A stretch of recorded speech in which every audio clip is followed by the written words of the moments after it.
Hi guys, I'm Simone, and in this video I'll be showing you how to solve number 64 for the physics homework on page 51, chapter 2.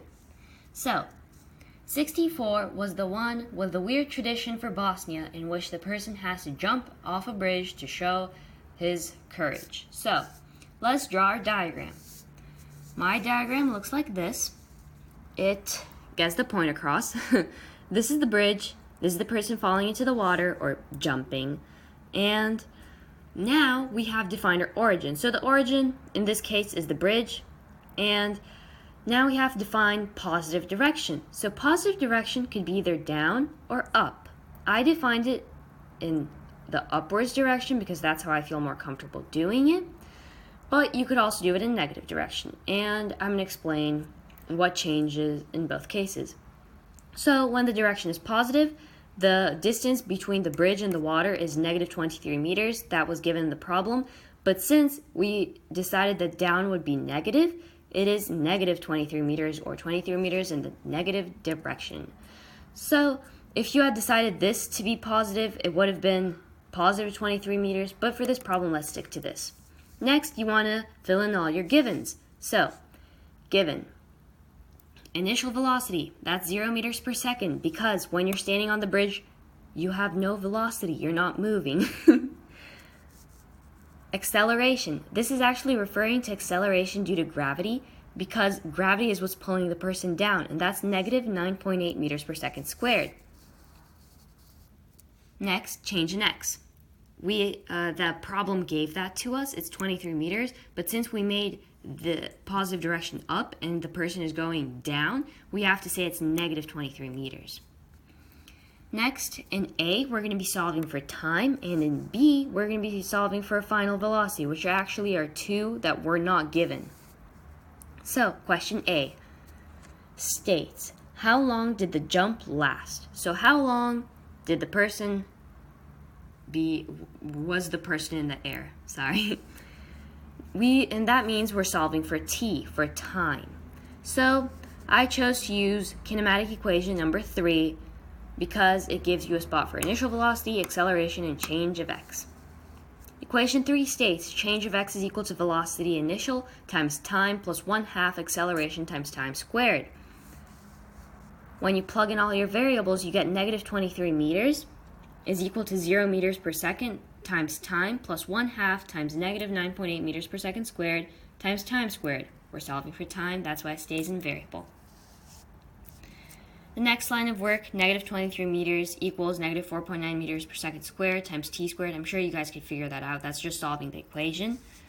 Next, t squared equals 4.69 seconds squared. Seconds squared is just because time is in seconds, and since time is squared, seconds also has to be squared. But when you square root it all, seconds squared turns into seconds. Also, when you square root both sides, t is equal to 2.17 seconds. And that is actually the answer to the problem. That is how long the person is in the air after they jump. And that's your answer for A. Okay, next, B. How fast was the jumper traveling upon impact with the river? So that is referring to the velocity right before the jumper hits the river. So the given is the same, and we're solving for a final velocity. But now since we found time, we have 4 givens. Well, not really given, we found this one. But for this problem, we have 4 givens. So we can choose almost any kinematic equation we want. I chose the first one. To me, that's the easiest one. So the first one is final velocity equals initial velocity plus acceleration times time. When we plug that in, we get final velocity is equal to 0 meters per second plus negative 9.8 meters per second squared, which is acceleration due to gravity, times 2.17 seconds, which we got in question A. Right there. Next, you solve the equation, and boom, you get velocity final is equal to negative 21.27 meters per second. This is not a mistake. It has to be negative since you're traveling. Since we define positive direction is up, velocity of the person who is going down is also negative. It all depends on what you have defined as positive in which direction. That is your answer for B. Now let's go on to C.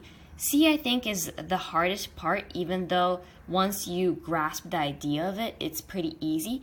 So the whole idea is it's saying it wants you to find the speed of sound from, it wants you to find how much time it takes for the sound of the splash after the person falls to reach you, and they're assuming that you are standing on the top of the bridge. So you're like a spectator watching someone fall down into their river.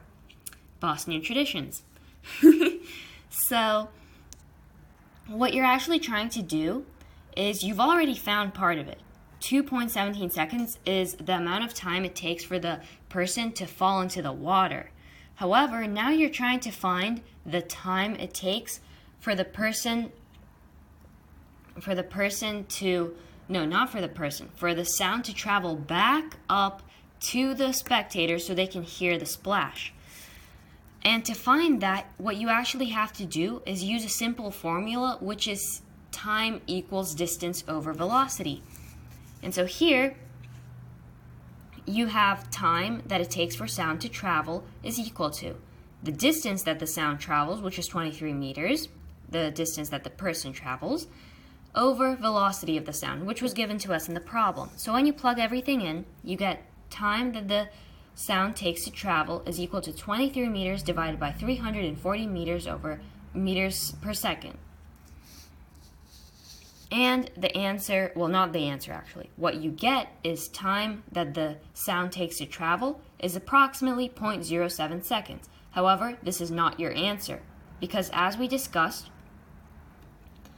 what the question's looking for is this, which is the time the sound takes to travel, plus the time it takes for the person to fall into the water, because it wants to know, the problem wants to know how long it'll take for the sound of the splash to reach you since the moment the person jumps.